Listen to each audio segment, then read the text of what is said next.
رضيت لكم الإسلام دينا دينين في الإسلام ما إجنو قوت خراهندما خراسا كبنو تلا ميخا رب فارسنا ميكا رب فارسنا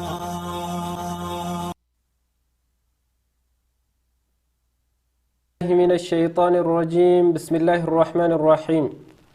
والحمد لله رب العالمين والعاقبة للمتقين ولا عدوان إلا على الظالمين، والصلاة والسلام على نبينا محمد وعلى آله وصحبه أجمعين. أما بعد، إخوة الكرام، سلام الله تعالى عليكم ورحمته وبركاته.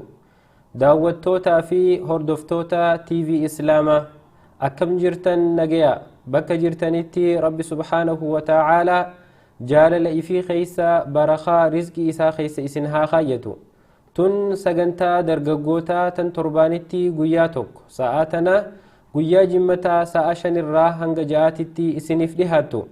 سجنتان تن إيغلمتي مريلي أدى قولون كينيني أدتما إن شاء الله أكم تربانن دبرن قبويني استوديوتي أركمنتي قيا الراتيس متدوري تكفلنه صاحب خيا ورين سجنتاتنا ناوجين قجيسن كيسا أبو شافي عبد الله وجين استوديو سنتي جرا إن شاء الله أبلين إسلاما يا ربي نولافسه أمري ججبدو تكا أمري يرو وجين ديمتو أكسما أصو رمضان نجرو رمضان قفامتي وان إراها سوين وانت هدو وان جرتوف جتا قيا الرا تكو رمضان خيسا أتي ديمنه واي دعا في درجوتا واي درجوتا في إمالجر آخرة جتو جلتي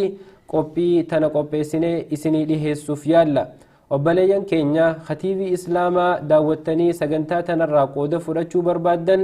سجنتان أما نتدبر ساجرتون سدود من لايفي جر فيسبوكا بيجي تي في إسلاما تي في أكسما يوتيوبي أكاونتي تي في إسلاماتين سدودا خن إسني دبرتو تاتي نهردفن أفيراتينيا قبي تناوجين ترتي غاري. السلام عليكم ورحمة الله وبركاته. وعليكم السلام ورحمة الله وبركاته. دوتة خينيا أكما تربان راسني دي أنا جرتي أرانتنا وان أدى وان سلا درجو خينيا في نتيلة قرصة نوتها جنة كبنة إسني دي أنا جرا أكون أرى نوجين ترتن خوجانسين قافن. ما شاء الله قالت ومي أكما داوتوتا خينيا في إبسو يالتي قويا الراتق رمضان خي ساباني واهي دعاها سوديمنا مي أوسو سجنتا الراتي تنسينين رمضان خنخونو قويا خلشان قرق الچيني رمضاني ينقدما رمضان مبارك ولينججو توري وسمنو تيفكوبان قبل خونو رمضاني ولا كان تكخوته سور جيجير لين كالي دومي سور جيجير بيتينيا سن أرغو يا خد جافا خي سجرا خد نمبو ذاتي قويا مراسات وفي رمضان هم مال فكات قويا هنگ دبر والله نمني خير دبري فلتي نمني لمن ما جزء في شيء هذا ما رجعنا خيري دلقو سلاوي يفديجا خاين دلقتني سلا دلقت دي سلا دلقي وانا كناغو دي سلا تراوي صلاتي سلا ماري سلانتون نمجرتي الحمد لله ربين أسين نجيه وان دبري جريجو واني صومني خرجنا دبري خن إن شاء الله وياك أماتي أس دلقاساتي ندي بيعمله خاديبون توجد شو الدجاج الرتي ورا خيري دلقني ربي نراك إبلة عمل لي خفول دراخة اللي تتافته خيري كابو إرا أمشت ربنا أقول إنجا آمين. أكسم وبلين كين وبلين إسلاما إيجا رمضان كيبلي أسنجيني خنو بولتين كودشان دبرته قويا أرى رمضان قويا كودجها أفاني كمن وبلين إسلاما خا الدنيا تنرتي أركمتن هندي عمرين المنما هندابت خليسي الرامتي إنجدي الرامت تناف عمري ربي نوخني قويا خيس جروه أكا وانكي سمما فربين الدنيا تنرتي نفيدي إفيادتها هنگا هفته خنرا قودها فلنو لا تقنطوا من رحمة الله رحمة ربي ترى قراه مرتني قيوما هنگا هفته برخا قرقودو كيس جرا قيا هنگا دبر خنا چالو نوهفه تنافو كرنم بودا خنا اتهام ارتفنو أكما عائشة جت رسول ربي صلى الله عليه وسلم يرو كدنم بودا سينو رسولي خن ماتي إساه الربا خاسو تره أكسما خمرتوسا زل قد جبفتو إبادة فتره أكسما خن حلقن إسا جراچسو تره ور مرتو جبفته آلي إساه الربا خاسه halkan isaa jiraachise laylatul qadri wafaqsannu haa godhu sagantaa tanaan isin jechuu barbaanna waa'ee ramadaanaatirra yoo hangana dubbanne ni ga'e fakkaatti mee insha Allah shaafii keenya suduudumaan gara sagantaa guyyaa irraatti seenna wanni nuti irraa wal mareechuu barbaannu waa'ee du'aati mee maaliif waa'ee du'aa tanarraa mareechuun barbaachiste wallahi maal jira rasuulki sallallahu alaihi wasallam akthiru hadhi min ladhaat mi amurtu du'atana yaadachuu hindhiisinaa jira rasuulki sallallahu alaihi wasallam yaadadhaa jechuudha saniif jecha du'aa yaadachuun waan ibaadarra nu gargaaru waan nuti deemuudha astaa'oo miti waaroo miti addunyaa tanarratti karaa biyya itti waarro biyya itti qubsumiinsa tazalaalam karas deemaa jirraa waan nu garsiisu keessaa tokko jechuudha torbaan kana keessa waan marsaa intarneetaati marsaa sabquunnamtii kanarratti deemaa jiru tokko jira obboleessi keenya Alii Banaat lammii Awustiraaliyaa katee addunyaa tanarraa deeme rabbi rahmata haa godhuufi duutii isaa san hedduu waan gorsa hedduu nuti irraa fudhannu waan ta'eef jecha waan kanarratti ni haasofna jennee akkuma wal mareennetti wanni kana daawwattoota keenyaa fi mallee irratti mari'annee gorsa irraa fudhanna jenneeti waan kana dhiyeessina irraan tana wanni kun wallahi mataa kiyya irraa jalqabee ammallee hawaasa keenyaaf gorsa guddaa taha je'eetiin yaada mucaan kun nama dardaraati nama akkuma inshallah viidiyoo kilipii histirii isaallee xiqqoo boodanii isin garsiisna namni hin arkin jechuudha hedduu waan nama tuqu jechuudha saniifuu namni tokko nama hiriyaa fi addunyaa irraa deemutti jira arkeetitu if yaadata jechuudha bikka kee jiru akkamiin taha maal jennaan sahaboonni maal jedhan sahaboonni gurguddaan odoo hin hisaabamne if hisaabii jira ميزان الرفخاي حاسبوا أنفسكم قبل أن تحاسبوا عمر بن الخطاب جيجو سن ما توان سندت نخو خاصة يونتي نما ديوم أجره أكما أجر راجل خناتي ونخن إرت نخو خاصة جو سنيف أكو قرصاتي نو في اللي أمل لي كهاس خنيا فتو جنتي وان خن ليسنة سلا علي بنات خن أكمل وان رابي ترامي تكتكمي جيودو فيديو سن كليبين غوني درا يا دررتي الحمد لله نتيلن وعمله سجنتاتنا هم فيلنة سجنتاتنا ما تدري خنا ويا الراتفون نتيفيلنف درجة جيسا خينيا أك درجة جوتاتي نورا متعدا درجة جيسا الدنيا تنرجرو درجة جيسا إسلامه خنيرو تا أنا شيطاني أدى مرسيني شهوة مرسيتيني جرينا خنا خيستي إفرام فتي خرحمة ربي ترى جرامرتي ربي الرافقاتي نهون داهو هاته duuti tun yaadachiistuudha duuti tun ummata keessatti jiraachuun akka ilmi namaa kun amma if quba qabaatu namuuni beeka jechuu yeroo duuti ilma namaa tokko dhufti guyyaa namni du'ee qabrii dhayxu atilleen akka duutu yaadataa jechuu yoo du'a tanarraa dubbachuu baanne wanni du'aa tun namaan galtu ilmi namaatillee yaadatee ifin toohatu jechuu yoo namni kun immoo kana manduune if sehe taate hafiinsi addunyaa tanarratti rabbii ol aane qofaaf tahaadha yoo ilmi namaa kun jiru tana keessatti khayif dagatu taate ilmi namaa kun gara rabbii deebi'ee khayrii adda dalagachuun hedduudha ulfaatti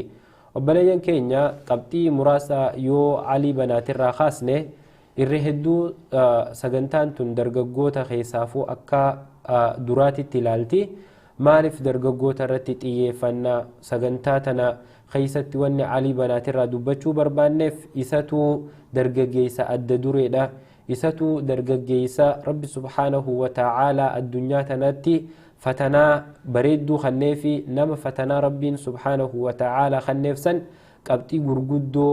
sila namatti mul'atu dalagee dabarfate jechuu laa nuzakkii ala Allah rabbi irraa haa qeebaluu nuti isa qulqulleessuu hin dandeenyu garuu dalagaan inni dalagaa bareedduu ilmi namaa hundi irraa gammadu jechuu Alii Banaat dargaggeessuma akka khiyyaa keetiiti dargaggeessa islaamaa kan hawaasa islaamaa keessa jiraatu dargaggeessa umriinsaa gizee du'u kana amata 33 addunyaa tanarraa du'aan boqote alii banaat nama lammii biyya awustiraaliyaati biyya awustiraaliyaatitti dhalatee guddatee faamiliin isaatis achuma warruma biyyuma san keessa dhalatee guddate dargaggeessa islaamaati dargaggeessa rabbi subhaanahu wa ta'aala waan jiruun ilma namaatun itti haajamu waan nuti akka dargaggeessaatitti hawwin nyaatarra dhugaatirra uffatarra yaabbiirra sochiirra qabeenyarra waan rabbi subhaanahu wa ta'aala isaa umrii xiqqeenya kanaan jiru dargaggeessa kana itti cabsee jechuu dargaggeessi kun akkuma wanti waliin arkine makiinaa gaa irra hedduun dargaggeessaa oofuuf hawwan ta akka spaayider feerarii ta doolaara 600 san takkaa 2-3-4-5 qabaa jechuu waan san qaba gurbaan kun akkasuma biraazileetni xiqqaan inni harkatti uffatu doolaara 60 waan anaafiyati biyya ameerikaa tana keessatti amata takka guutuu fuultaayimii guyyatti sa'aa 8 dalayne osoo dalagaa irraan hafin arkannu jechuu wanti inni harkatti uffatee deemu kofiyyaan mataasaa doolaara 5,600 akkasuma kopheen inni miilatti uffatu doolaara 500,300 hanga 300 deemti jechuu rabbi subhaanahu wa ta'aala xiqqeenyaan itti cabse nama kana garuu rabbi subhaanahu wa ta'aala addunyaa tanarratti waa meeqa namuma waa muraasaaf waa hunda wal cinaa kan yaa wallaahi khoni beeytaa waan ilmi khaysaafuu dargaggeessii umrii san keessa umrii tana dargaggummaa keessa jiru hawwu waan qabu jechuun mataan isaa waan kana hawwii silaa namni biraa hawwu guututti dhuunfatee jira dargaggeessi kun aliin kun qabeenya ta'e qabeenya ni qaba dalagaa bareedduu qaba ammallee waan silaa ilmi dargaggeessaa tokko hawwu guutuu qaba jechuudha garuu gin rabbiin akka fedhetti karaa isaa nama deeffata rabbiin isa kanaaf khannaa kanneefiti karaa irraa deebise jechuudha akkuma taphaatti guyyaa tokko jee akka inni himetti shaayii dhugeetiin jee xiqqoo shaayiin tun nagubdeetiin akka xiqqoo nama daawuu tahee jee wanni afaan kana keessa yeroo kanaan haakiba dhaqee jee gizeen iflaaluun waan akka madaa takka arkeetiin jee eegas firraa haakima dhaqee jee iflaaluuf kana doktortichi na laalee jee ajaa'ibee rifateeti fuudhee doktora ispeeshaalii bira ni ergee jee wayita ispeeshaalistii biratti ergan laalaniiti dhukkuba kaansarii sitti jiraanaan jaanii jee qaamni kiyya dhukkubbii takkaa dhageen beeku jee guzuma sanatti himan jee gizee natti hima sarraa hin dhukkubbiin na eegalte jee khalaas qaamni wal si gahee jira kaansariin qaama kana guutuu wal si gahee jira jiruun ati jiraattu yoo akkam heddummaatee baatii 7 biraan hinaafuu baatuma 7 siyaafee haala jootti himan jechuudha kan khatti himan 2015 keessa ture garuu gin rabbiin akka isaan jaansanii ol rabbiin jiraachise garuu gin baatii hanga jiruu isaa guyyaatti himanirraa ilaa hanga du'iinsa isaatti waan inni dalage yoo laalte wallaahi waan hedduu nama boonsu ammallee waan silaa karaa rabbiitti nama dhiyeessu hedduu dalage jechuudha fakkeenya gaarii fakkeenya hedduu silaa hawaasaa fi hawaasa islaamaatii fi ammallee dargaggootaaf ta'u hedduu waa hedduu fakkeenya lafa kaayee qote jechuudha.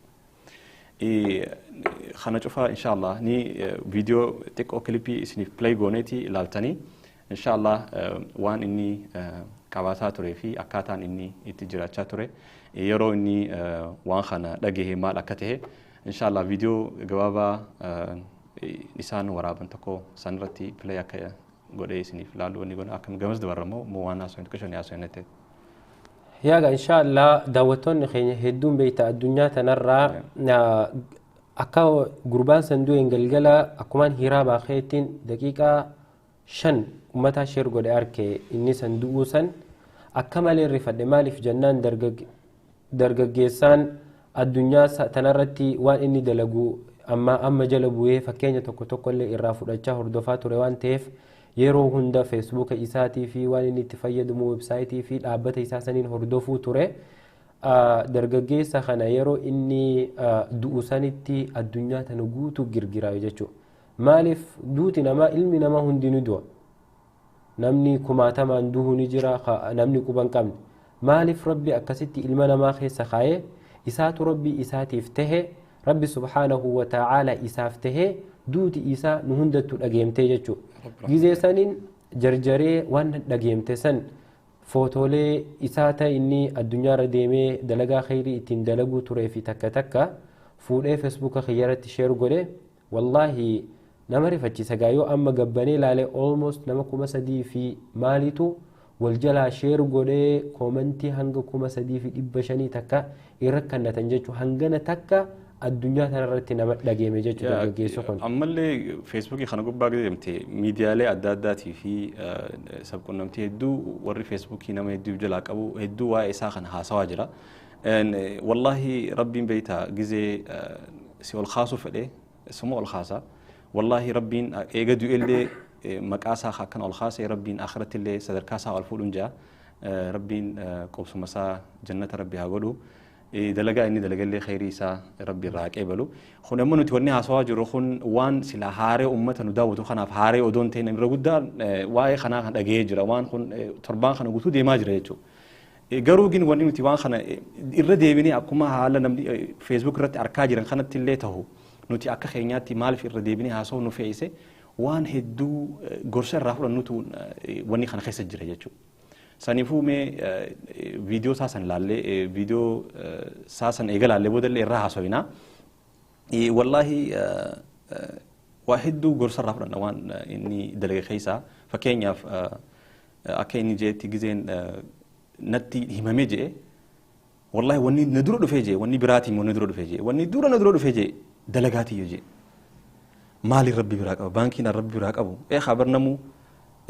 bikati diyam tutaka gize bikana raay diyam tas inja ambar bikati diyam san dura wan khayat talalachu qabde chu akasuma indinen demin se khaya baka murtawe kha rabbin khara khana qode mali al khayat de wan ju sallal qabeenyi inni qabu makiinaan inni qabu bakka qabeenyi inni qabu waa takka ta'e itti mul'anne maatu itti mul'ate ibaadaan inni godhaa ture gahaadha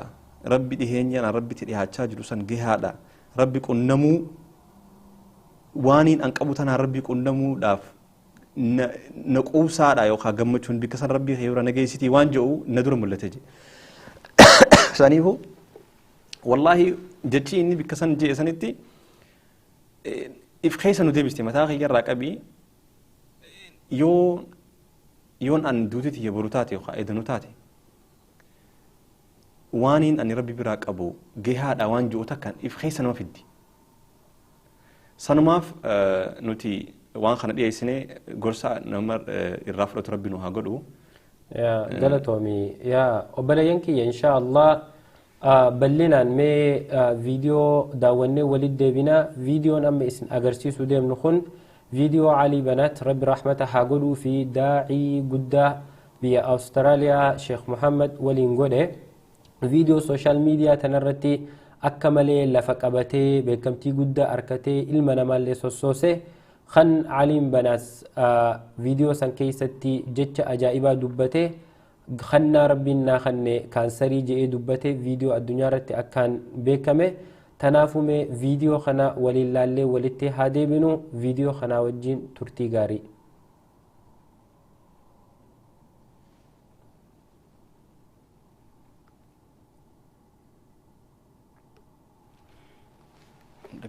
Meet Ali Banaat, a friend of mine, a young Muslim born and raised in Sydney, Australia, who has lived quite a successful life. However, it was only recently that his life took a dramatic turn. This is Ali's story. Where are you at now with your life? What's happened to you? At this point in my life, wallah, I've been gifted, alhamdulillah, by Allah, with cancer throughout my body, and I've changed my whole life to sort of helping people. Why do you call it a gift, Ali? And alhamdulillah, it's a gift because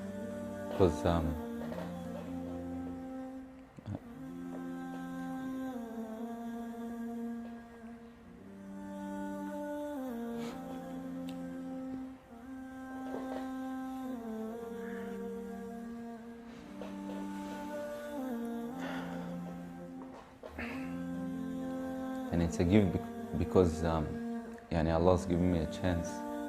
to change. What has having cancer, what has it opened your eyes to? يعني SubhanAllah, everything in life, yani even the yani smallest gift, like yani breathing fresh air.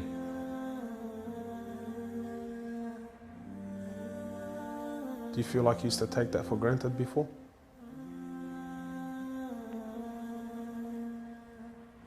How long have you had cancer for? 4 months now. Ali was diagnosed with stage 4 cancer and given only 7 months to live. Upon finding the news, he immediately sold his successful business and was forced to reconsider the lavish lifestyle he was accustomed to. Everything was to change. Ali, what was your reaction when you came to know you had cancer? I got rid of my cars, I got rid of my watches, even my clothes. I took them with me overseas and I gave them to a lot of people up there. Alhamdulillah. So I wanted to try to leave this world without anything. So you were on a mission to get rid of your dunya. It wasn't until Ali invited us into his room that we truly understood the luxurious lifestyle that he was living and the extent of the sacrifice that he was making. What's all this, Ali? Talk to me, explain this. It's a bracelet, yani, costs about 60,000. $60,000. Yeah. What do you have in these boxes, Ali? They're all my shoes, alhamdulillah. Louis Vuitton? All Louis Vuitton. How much is something like this worth, Ali? They're probably about 1,300, How much you pay for that, Ali? about 700 Pounds. for a pair of thongs, yeah. So what's happening with the sunglasses here, Ali? I just like collecting different sunglasses. Yeah. I've got rid of a lot of them. I gave them to a couple of brothers in Africa, alhamdulillah. So you're telling me there's a kid in Africa that's walking around with Louis Vuittons and Can I try one of these hats on? I've only mentioned them in my talks like 100 times. You can try the red one on. It's limited edition one. Barakallah. What do you reckon, else? Sheikh Gucci. Ali's interest in the dunya has left him abruptly and no longer holds a place in his heart. So Ali, what do you feel now, like when you look at this? And driving something like this doesn't really cross my mind anymore. It's not something I would want to do no more. After someone tells you, or you find out that you're sick, or you haven't got much time in this life, wallah, this is the last thing you would want to chase. And this is how we should be living our life every day. Car like this, people would love to be in it, people would love to own, people would love to drive it. Wallah, they're going for the wrong goals. And you realize that when you get sick, when someone tells you you haven't got long to live, you realize all this stuff, it does not benefit us in any way. So what's the value of this in your heart now? This is worth one pair of thongs for a little African child with no thongs. Wallahi, it's worth more than me to see him smile with a pair of thongs than own one of these. Wallah al-Azim. Ali has since dedicated the remainder of his life and wealth to helping those who are far less fortunate than him. After an emotional journey to Africa, Ali has established a charity titled Muslims Around the World Project. The organization wasted no time in the construction of a masjid and a school in Africa to serve as an ongoing charity for him when he finally has to depart this world. Well, it all started from when I went to the cemetery when a brother that has cancer passed away. And I was at the cemetery and I was just thinking to myself, after you go, there's nothing. There's no one there for you. No mother, no father, no brother, no sister, except for your deeds. And even your money is not going to be there for you. So the only thing that's going to be there for you is a sadaqah. And that's the only thing that's going to help you gradually through your time in the grave till you get to the ultimate destination. As the reality of death further sinks in, Ali spends most of his personal time in preparing himself for his final meeting with his Creator, Allah. The Prophet of Allah says, sallallahu alaihi wasallam, more or less, he says, he who loves to meet Allah, Allah loves to meet him. And he who hates to meet Allah, Allah hates to meet him. Are you loving to meet Allah? Because of this cancer, I've been advised by one of the brothers to take a special drug to help me with pain and stuff. And subhanAllah, it's very strong. I took a bit too much and I came into a whole different world within not knowing where I was,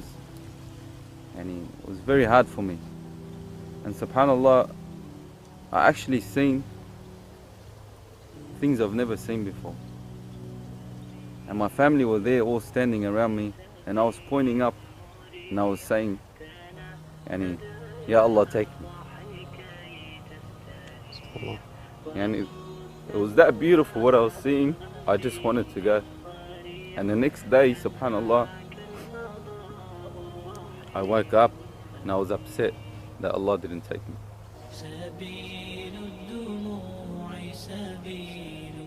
Well, I ask Allah subhanahu wa ta'ala to purify you and to give you shifa, to keep you around us for a long time. Allah, may Allah subhanahu wa ta'ala reward you.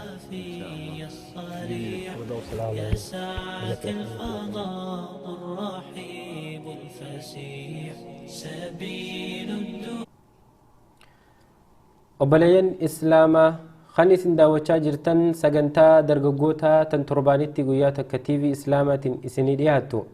Akkuma asii olitti arkitan viidiyoo gabaabaa dargaggeessa Islaamaa kan addunyaa tanatti Rabbi subhaanahu wa ta'aalaa fatanaa xiqqoodhaan jireenya isaa ka akhiraa akka tolfatuuf gargaaree Alii Banaat waliin daawwannee turre. Waan inni viidiyoo kana keessatti haasawee xiqqoo jalqaba irratti irraa xuqnee turre. Garuu viidiyoo kana ammallee yoo irra deddeebinee ilaalle jireenya addunyaa kana keessatti keessaafuu dargaggeessi Islaamaa kan jireenya fuulduraa fooyyeffachuuf ganamaa galgala ciisa dhabee fiigu, kan jireenya addunyaa kana tolfachuuf makiinaa gaarii oofuuf Rabbii wajjii wal dhabee, salaataan wal dhabee, soomanaan wal dhabee, sadaqaan wal dhabee, osoo maallaqaa inni ol kunuunfatu Rabbi subhaanahu wa ta'ala osoo inni biraan nyaatin guyyaa tokko biraa fuudhu, kanaaf nama fakkeenya guddaa tahuudha jechuudha. Kanaaf obboleeyyan keenya viidiyoo kana ilaalchisuu fi akkasuma waa'ee du'aatirraa xiqqoo hanga nu hafan keessatti qa'anaa fi shaafin keessa babbaanu taha. Wallahi yeroo viidiyoo kana laallu haalaan qalbiin nu tuqamte, haalaan nutti dhageemte. Akka dargaggeessa Islaamaa tokkotti maaliin dalagadhee jira? Anoo yoo akka Alii Banaat kanatti qaduuti na dhuftu taate akkamittiin Rabbii kiyyaa wajjin wal qunnamaatu hedduu yeroo ammaa tanarraa anaa fi isin hundaa'u yaachisu jira jechuudha. Kanaaf mee obboleeyyan deebinee qophii du'a tanaaf qophooynuu fi jireenya Alii Banaat kana waliin laalaa du'aaf akkamii qophooynaa, maaltu immoo gizee duunee barakaa nuu tahee, yeroo duunee galaa nuu tahee, sinqii nuu tahee jireenya akhiraa keenya nuu bareechaa waan jetturraa keessa babbaanee haasoyna. Akkasii shaafi mee gizee viidiyoo kana dhageeffatte maaltu sitti dhageeme? Mee laalte dargaggeessa umrii tiyyaa fi ta'e keessa jiru ka akka nuti nutti fiiguu barbaadu, ka burraaquu barbaadu, ka dalagachuu barbaadu, ka Rabbi waan hunda biratti kanne jechuu. Mee maaltu sitti dhageeme gizee viidiyoo kana laalte? Wallahi waan hedduu nama tuqu. Wallahi wanni guddaan dura dursoo wanni inni viidiyoon kun si akeekachiisu dalagaatee miizaan irra sii kaa'e. Miizaanni kiyya akkamii, dalagaan tiyya akkamii, akkamii jiruun tiyya adduu tiyyoo akkam taatii waan jiru gamas nama oolu. Haqiiqaan du'aa namuu ni beeka. Ni duu taa'ee nama tokko hin jette namuu ni beeka akka du'u ta'u. Garuu gin if irraanfachiisna. Ni dagamna. Daganneeti if irraanfachiisaa jirra jechuudha. Garuu haqiiqatti waan silaa dagachuu hin qabne dagachaa jirra jechuudha. Riyaalitii dhiisneeti manaama keessa deddeemaa jirra. Wallahi Alii Banaat Rabbiin wallahi ni razaqe. Akkuma inni jeetti maal jee? It's a gift jee. Khannaadha jee, khonnaa naaf khannee jee Rabbiin. ammallee maal jee chaansiidha jee chaansii rabbiin naaf kanne chaansii lammadaa rabbiin naa kane tana itti fayyadamee rabbii kiyya akka inni irraa fudhu ittiin qunnamaa jee jechuudha sanirratti hojjete rabbi irraa haqee balu garuu nuti hoo chaansiin akkanaan kannamti nuuf صح wanni takka ta viidiyoo kana keessatti yeroo inni dubbatu irraa dhagee qabeenya isaa ka asii ol ilaal makiinaa doolaara 600 ay gilaasii sangilaasii guddoo san ta doolaara 3,400 shibshiba daasa xiqqaa doolaara 700 innis daasa doolaara 700 bita doolaarri dhibbi maybii nama dalagaatii xiqqoo qabuuf galii baatiiti san hunda irraa gidee sheekni gaafatu wanni inni jedhu marratti waan tana hundaahu akka rabbi subhaanahu wa ta'aalaa kennaasii kanne laalta jennaan eega qabamee if arke wanni inni je'e kannaan arrabbi biraa rabbiin kiyya kannaadha je'ee ilaalu qilleensa takkitti sakandii takkaaf lubbuu isaatirraa baafatu hafuura haara galfatu saniitu makiinaa doolaara 600 qabeenya isaa ka biiliyoona lakkaawamu uffannummaan isaatii fi wanni inni bobba'ee ittiin galuu ka biiliyoona lakkaawamu sanirra caalee nan mul'atee jee nuutu du'a tana keessatti if dagatee jechuudha ilmi namaa yeroo if dagate duuti maal akka taate eessatti akka deemnu yoo amma if too'achuu baanne ni'imaan rabbiin nuu kanne tun ijji qilleensi nuti neeynee baasnu kun jireenyi sagaraan nurraa baatu ficcaan nurraa baatu kun waan takka nutti hin fakkaatu garuu ni'imaan yeroon isiin namatti mul'attu yeroo isiin namarraa kuttuu jechuudha mee tanaaf inshaa Allah obboleeyyan kiyya waan alii banaat dubbachuu turerraa yeroo rabbi subhaanahu wa ta'aalaa waan san itti fidee alii banaat akka mokkortii takkatti dhukkubni san isa qaburraa eegaleeti namni kun jireenya ji'a torbanaa hafe kana jireenya walqunnamtii tiyya tarabbii wajjin qabaachuu ture dur daran caalaa cimsuun qabaa je'ee jireenya isaa guututti keessaa bahe jireenya isaa guututti keessaa bahuu qofaa miti qabeenya isaa ka biiliyoonaan lakkaawamu san uffata ifi makiinaalee babbareedduu ittiin bobbahee galuta dardarri oofee deemuu ni barbaadu san hunda gurguree darsa isaa guurratee ziyaaraaf biyya Afrikaa keessa dhaqe yeroo inni ziyaaraaf biyya Afrikaa keessa dhaqu Toogoo Maalii Madagaskar akkasuma biyya Eeshiyaa keessaa Baangilaadesh faa yeroo laalu ummata bishaan dhuguu hin qabne yatiima harmallaa jaarsi irraa duhe ta yatiima hedduu guddistu tana hunda gizee arkuu itti dhageemte qabeenyi kiyya kun waan tanarratti ooluu qaba ummata waan nyaatu hin qabne ummata baala mukarraa gabbuusee affeelee nyaatu gizee ijaan arke qabeenya isaa hunda gurguree deebi'uuf murteesse. San malees beektaa wanni inni godhe qabeenya isaa bichaa odoon tahin nama biraatillee akka itti hirmaatan godhe organizeeshina wirtuu takka gadhaabee wirtuu san maqaan si Muslim around the world godheeti ammallee maal godhe nama irratti hirmaachise akka namni waan kana sadaqatee waan kana gadhaaban godhe jechuun maal jedhu Rasuulullah sallallahu alaihi wasallam namni waan takka nama dhalche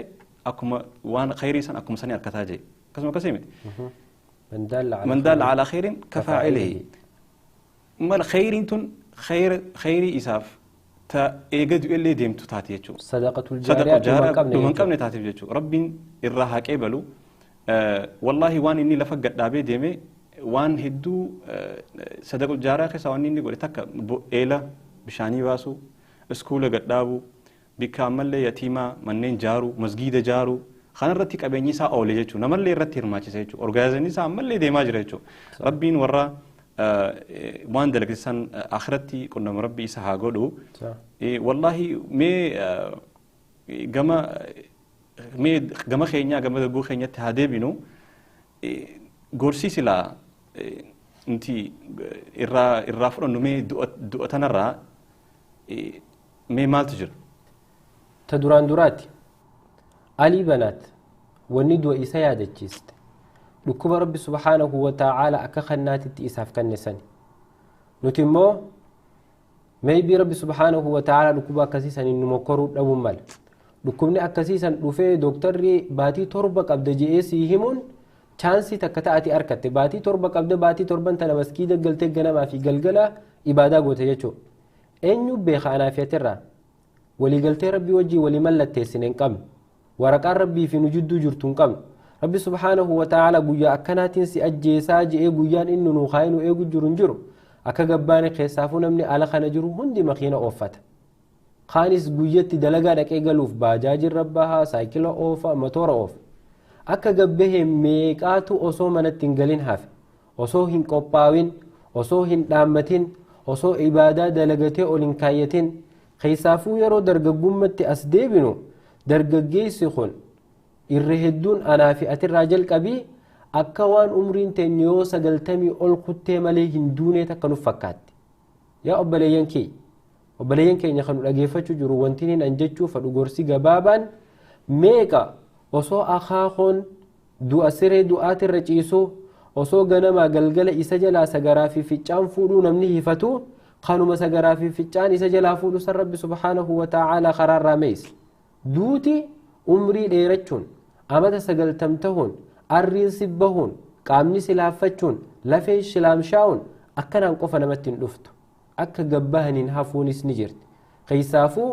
du'a rasuulli rabbii sallallahu alayhi wasallam irraa maganfate almawtu lfaj'ata jehen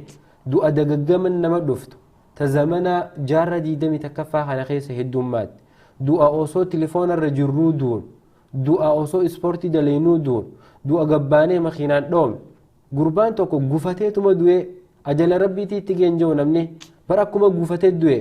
osoo waa dhuguu qufe'ee du'e kookaa tokko dhuguu jira achumatti hafe gachiiseetuma siree irratti hafe ajala rabbi subhaanahu wa ta'aalaa namticha sanin adeera kiyya bakka tana dhaabbattaa je'ee lafa kaayetu gurbaa san achi gabaabsee jechuudha nuti barnoonni alii banaatirraa fudhannu alii banaat rabbi subhaanahu wa ta'aalaa dhukkuba san keessa inni akka waan irra turerraa as deebi'ee jiruusaa guututti rabbiif kan nu isa godhe ta duraan duraati ta lammaffaati immoo qabeenya isaa san guutuu eega kanneen booda rabbitti as garagalee akhiraa isaa akka yaadatee qabrii isaatiif dalagu rabbiin chaansii kanneef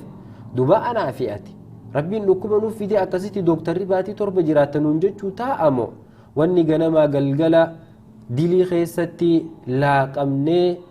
غفلان نقبدي دعاء الرانفني تبچو خفلو سيقو نمميلو حرام نياچو حرام دبچو حرام دغو خرا حرام ديمو قفر راغبابچو دينف اگريمنتي تميتو نافئتي في ربي جدو جراجچو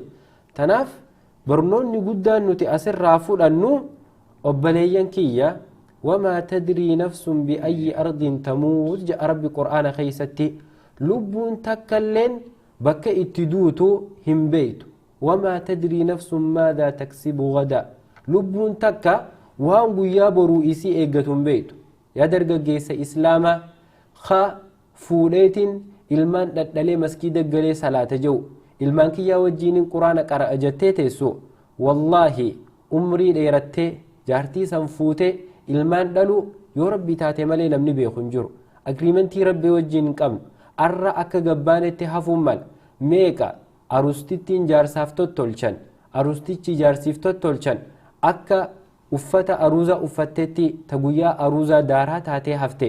osoo abbaa manaa hin dhandhamin osoo ni'imaa rabbi subhaanahu wa ta'aalaa jaarsaaf jaartiif addunyaa tanarra kaa hin dhandhamin meeqatu yeroo sanuu eeggatee bakka san gahee kutee jechuudha tanaaf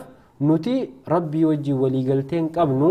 yeroo jirru keessatti waan guyyaa boruutiif nu fayyada qopheeffannee dabaruu qabnaan oolni dargaggeessa keenyaan jennu mee waan itti idaatu itti ida'ii waa'ee du'aa tana hanguma rabbi nu laaffise alii banaat kanaa wajjin wal qabsiisnee keessa baanee takka takkaan laalla. wallaahi waa hedduu dubbattee illee haasoftee jirta umriin ni deemti nuti kara du'aa deemna malee du'arraa fagaachaan deemnu guyyaa nuti bubbulaa deemnu kun du'an nu dheessaa deema umrii teenyarraa ciraa deema daqiiqaan ammoo nuti dura dheefun tana haasofne san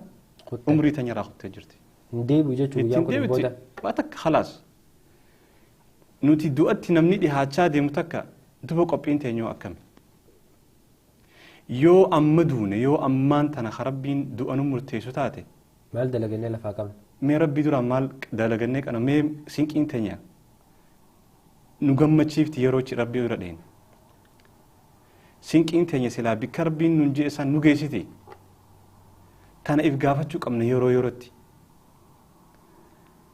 khannaa dhamma isaaf alii banaatiif khanname yeroo kannameef yeroo sanif fayyadame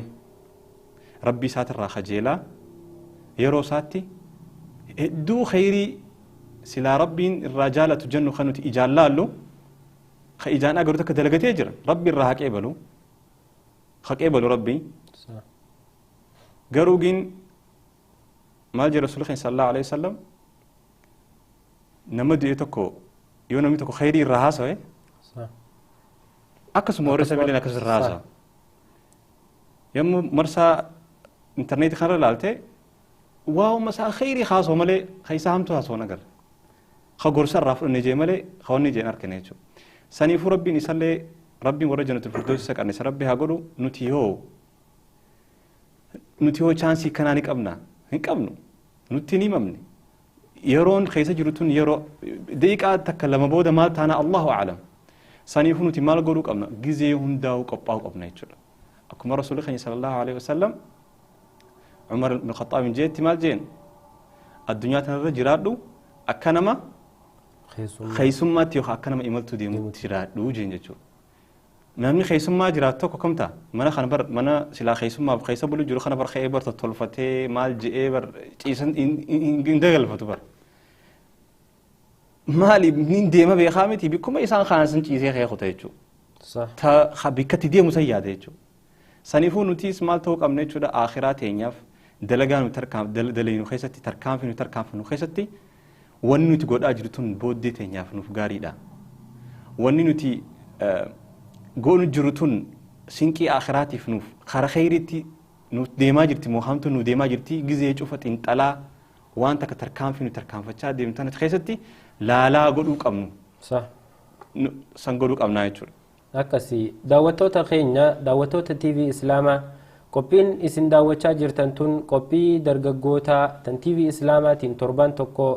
torbaanitti guyyaa tokko guyyaa jimmataa isinii dhiyaattu mariin teenya akkuma itti fufte jirti akka turtii gaarii nu wajjin gootan asumaan isin afeera mee ustaaz Shaafi amma ilmi namaa hundinuu duuti akka jirtu kuma rabbi subhaanahu wa ta'ala qur'aana keessatti jiru kullu nafsin dhaa'iqatul mawt cuftummaan lubbuun ilma namaatun du'a dhandhamtu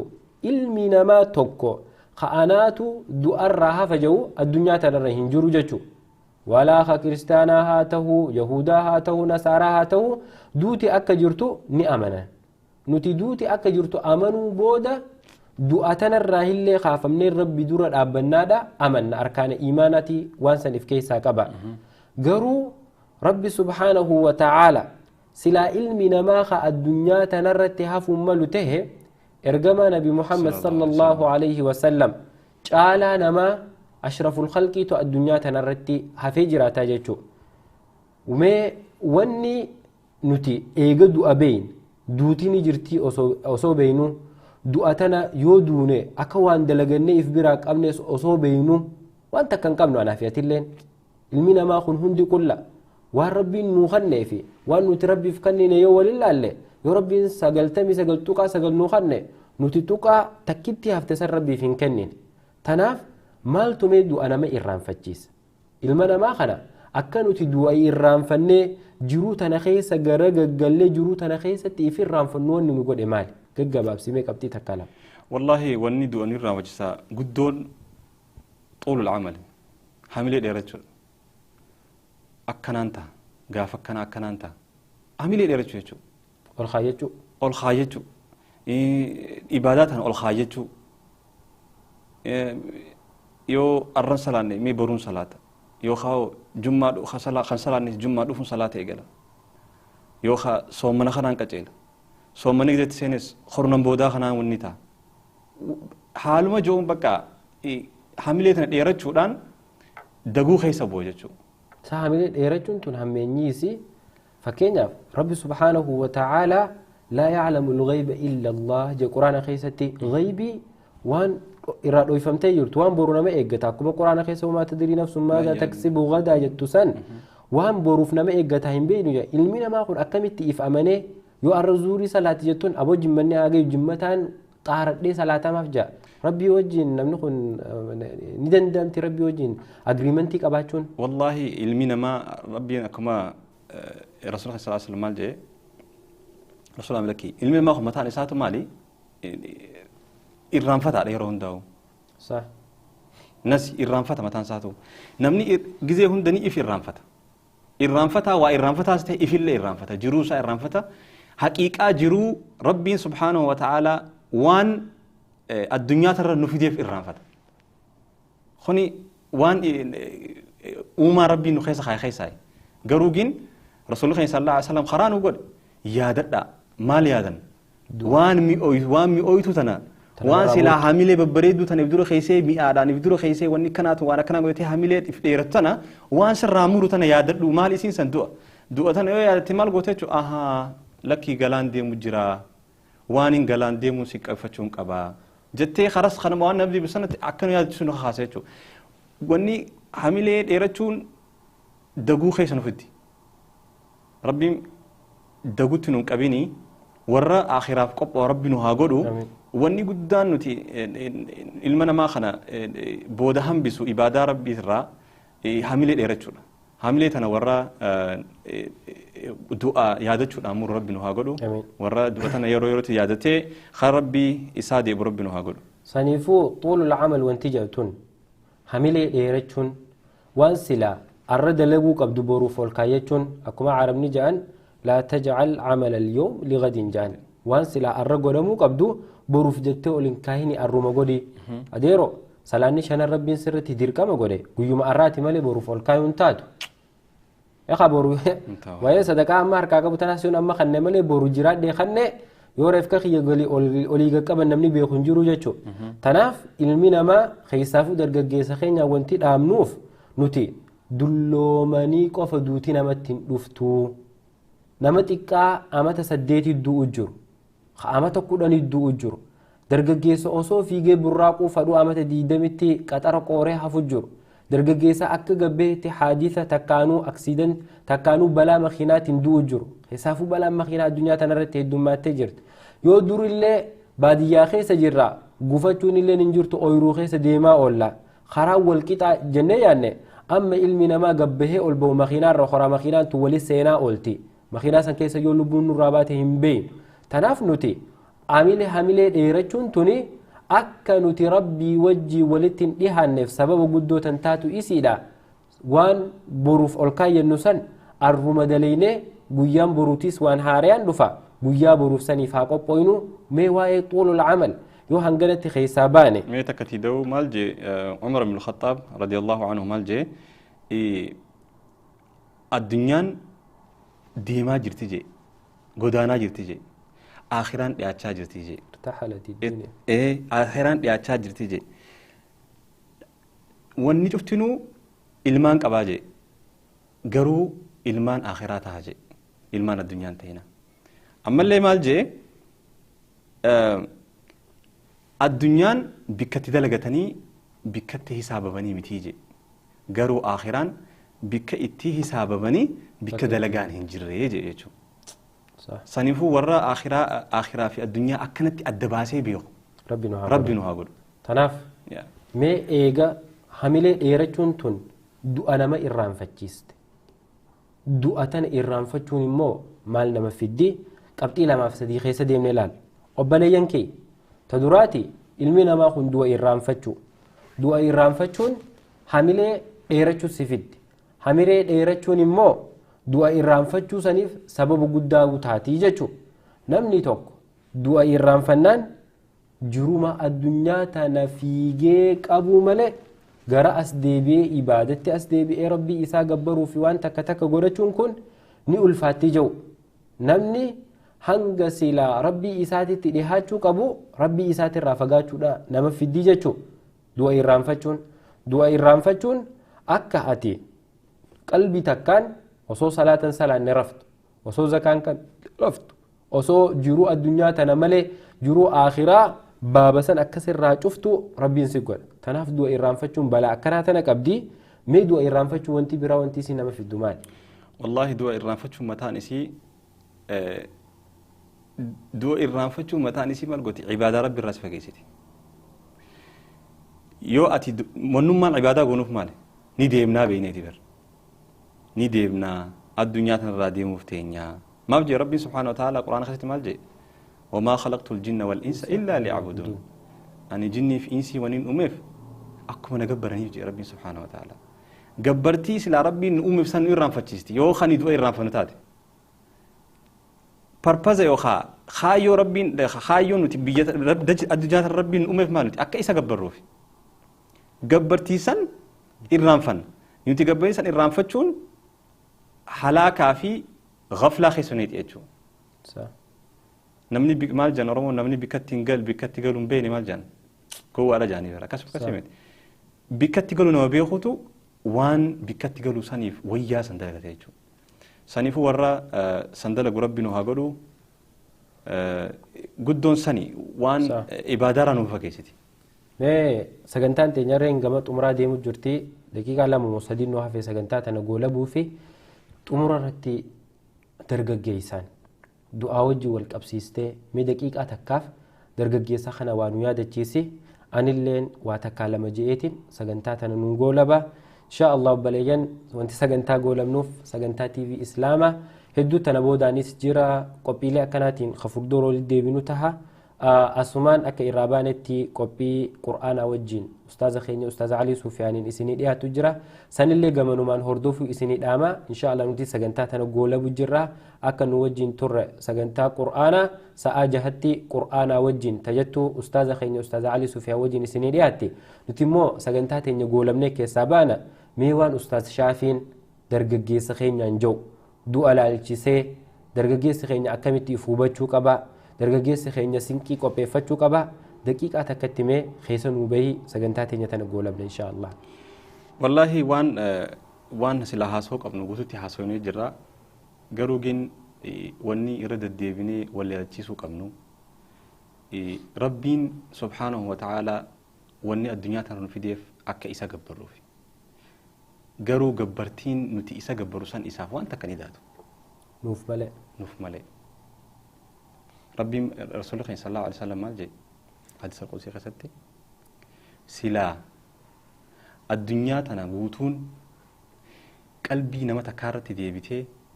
أكا نما ربي أكان صداتو تكتاتي أكا تكتاتي ربي وانتا كنيداتو جي موتم ما ساتيف وانتا كنيداتو أما اللي الدنيا تنقوتون أكا نما الربدا نما الرجالي نما ربي هنقبر ربي كفريوتاي ربي الراموت ما يسات الراوان تكن رسجي عبادان نتي ربي قبر عبادان نتي قونو ما تمخين يافي عبادان نتي الدنيا تنرد لغنو ميزان خيني آخرة خيني رتيسي آخرة تينين متولجتي يو نتي آخرة تيني تولفني بودين تينين الدنيا اللي جرو بريدو جراني آخرة اللي جرو بريدو جران يو نتي قرو جلني ربي خيني دقني هوا خيني يوخا فإيتني جل يوخا قرو تاتي أكما ربي سبحانه وتعالى قوانا خستي جئتي جرو جلين إسا جي سنيفو ورّا الدنيا جرو نتي جيسا جرو خانا خيستي اتفا يدمي وان ربين جالتو دلقتي الدنيا ترت اللي خيري كنمي آخرت اللي جنة فردوس دالو ربي نهاجر ونجا أما اللي اتيانسي أبليس خينيا خا آخرة ديمي إنسان هنجفي أما اللي مسلموت تشوفاو خرا ربي ديمي تشوفاو ربي هارا رموف ربي دلقا ساني قاري خيري تشوفاو الرها كيبلو جنة الفردوس إنسان هكاني سجدتا أبليس خيات إسني دورس السلام عليكم ورحمة الله وبركاته كما خيان أكس أبليان كين ورين ترتي هنگا أمان وجين قلو ترتن هدو غلطوما مالف جنان يوتو مررت عن اللين دقيقة تكهيما كباد دي رسول صلى الله عليه وسلم أكجاني من أحب لقاء الله أحب الله لقاءه نمتي ربي إساتي وجي والكنمو جالته أكسمت ربي سبحانه وتعالى إسا وجين والكنمو جالته نممو ربي إساتي وجين والكنمو جبه rabbiin illeen isaa wajjin wal qunnamuu jibbaa jechuu nama qunnamtii rabbii jaalatu warra dalagaan isaanii toltee akka isaan rabbi qunnamuu gahanitti nu haageessitu isiniin jechuu barbaada maaltu tana na jechisiise alii banaat eega dhukkuba saniin qabame eega dararaa san arge eega qalbii isaa guututti gara rabbii deebise rabbi subhaanahu wa ta'ala zikii iimaana kanneef gad isa dhaabe akhiraa isa hawwisiise addunyaan inni horatee qabu tun wanni biileenaa fi meeshaan isa bira jijjirtu tun hundi waan takkaahuu itti fakkaachuu dhabde maal je'e galgala tokko gaciisee akka manaama keessatti akka waan du'uu deemuun na dhuftee niin gammade rabbiin kiyya na fudhachuuf deemaa je'e wanni isa gammachiiste alaaqaa inni rabbii wajjiin qabuutu tole tanaaf rabbi subhaanahu wa ta'ala tola isaa itti oolee isa qunnamuu san isa jaalachiise garuu akka inni hawwetti manaama san rabbi dhugaan gooneef ganama dammaqee lafaa ka'ee ifiin jibbee jehe nama hangam takka dalagaan isaa tolte rabbi nutillee warra if booda deebi'ee akkanatti tolu nu haa godhu rabbi subhaanahu wa ta'ala qur'aana keessatti kullu man calayhaa faan cuftummaan waan addunyaa tanarratti uumamtee jirtu hundi dhabamtu rabbi subhaanahu wa ta'ala hafaadha wanti uumamte tun hundi dhuma qabdi akkuma eegala qabdutti dhuma qabdi garuu ka eegala hin qabne ka dhuma hin qabne ويبقى وجه ربك ذي الجلال والإكرام إسا أمين خلقين تلش خنا ملي نمني الدنيا تنرتها فنجرو يا درجة جيس إسلاما خدوا إرانفت خأك خيافي وبليس خي شافي خأمري نتي خيس جر خيس جرتن ورين دوا إرانفني الدنيا تنجل في جرو ورين صدقاء إرانفني مالك خيني أكاونتي خيستي ألقورو warreen osoo qabrii teenyaaf yaadee qabrii teenyan babbareechine viillaa adda addaa jaaruun mashghuula if godhee addunyaa irratti osoo hin gammadin akhiratti illee gammachuu if kutu addunyaa tana rabbii wajjiin qunnamtii gaarii bakka keessatti godhannee dabarru malee bakka itti hisaabamnu waan hin tahiniif ghaflaa nurra jiru keessaa baanee duutii akkaan taatu akka malee hin taatu namatti nu dhufti warra du'a yaadatu tahuu qabna خيسافو درججيسي خين خدلما مالي دوتي نمتن دفو جئياد خن مخيناتنا انبتن من أكناتين جارد جارتي أكناتين فول ilmaan hanganaan dhala je'ee karoorfatu obboleessa kiyya obboleettii tiyya osoo bakka ati irra jirtu tana hin gayin duuti rabbii si dhufuun mala rabbi warra isa yaadatee gara isaa deebi'u nu haa godhu obboleeyyan islaamaa sagantaan guyyaa arraatiif qopheeffannee TV islaamaatiin isiniif dhiheessaa turre tan hanga amma daawwachuu turtani qophii tana gaggeessuun kan isin wajjin ture an ibsaa Sheekh Yusufii fi akkasuma obboleessa kiyya Shaafii Abdallaa wajjin tahuuni rabbi subhaanahu wa ta'ala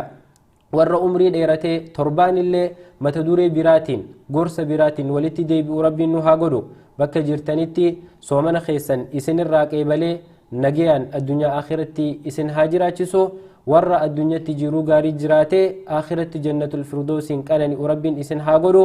hanga torbaan dhufu sagantaa biraatiin sa'aatana rabbiin umrii nu dheeressee wal arkinutti هذا وبالله التوفيق وآخر دعوانا الحمد لله رب العالمين وصل اللهم وسلم على نبينا محمد وعلى آله وصحبه أجمعين والسلام عليكم ورحمة الله وبركاته يا ربي من أخلي أقولي تغيرها جعلنا خولي القلوب والجبني بودنا خلد البهري ربي يتشوى جالنا يا إخواني أكا سهاب تدراني أقول ما فكيساني والردابة برقى إذا رحماني جلا نوها قدويني يا ربي من أخلي أقولي تكاريبا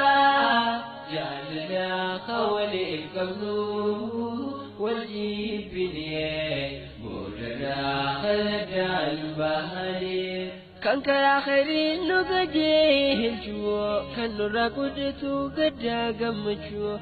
كان ربي سداتو خيفي زادوك ربي التمني نريد أوحدا خل الرائف يا ربي من أخلي أوبلي تغريدك جعلنا خولي قبلو